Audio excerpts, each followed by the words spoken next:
Carlo আনচেলত্তিকে এই জন্যই হয়তো ডন বলা হয়। তার এক সিদ্ধান্ত বদলে দিয়েছে নেইমারকে। অন্য কোচদের মতো তারকা খ্যাতি দেখে বাড়তি সুবিধা দেননি আনচেলত্তি, যার ফলাফল পাওয়া যাচ্ছে হাতে নাতে। নেইমার এখন গত বছরের মধ্যে সেরা ফিটনেসে রয়েছেন। নিজেকে ফিট রাখতে করে যাচ্ছেন বাড়তি পরিশ্রম, যার ফলাফল পাওয়া যাচ্ছে মাঠের পারফরমেন্সে। 2026 বিশ্বকাপের আগে নেইমারের এমন প্রত্যাবর্তন সমর্থকদের জন্য দারুণ খবর। তবে এর পেছনে আছে আনচেলত্তির মাস্টার স্ট্রোক, যেটা বোঝা যাচ্ছে ব্রাজিলিয়ান সাংবাদিকের মন্তব্যে। গত 2 যুগের ফুটবলে সবচেয়ে বড় তারকাদের একজন নেইমার জুনিয়র, যার নাম শুনলেই ফুটবল প্রেমীদের চোখে ভেসে ওঠে জাদুকরী ড্রিবল, অপ্রতিরোধ্য গতি আর গোলের উল্লাস। কিন্তু 2 বছর আগে নেইমার পাড়ি জমিয়েছিলেন সৌদি আরবে, যেটা ছিল তার ক্যারিয়ারের জন্য বিপর্যয়কর সিদ্ধান্ত।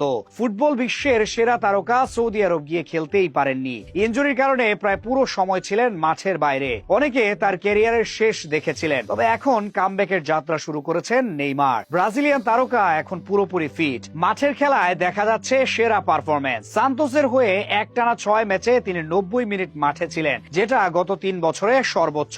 গত কয়েক বছরে নেইমার কখনোই একটানা 6টি ম্যাচ শেষ করতে পারেননি। মাঠে নামলেও আংশিক সময় খেলেছেন। সেই নেইমার এখন এতটাই ফিট, পারফরমেন্সও করেছেন অসাধারণ। 6 ম্যাচে করেছেন 3টি গোল। তার পায়ে দেখা যাচ্ছে সেই আগের মতো জাদুকরী ড্রিবল, যেটা চিরদিন ব্রাজিল সমর্থকদের স্বপ্ন দেখিয়েছে। তবে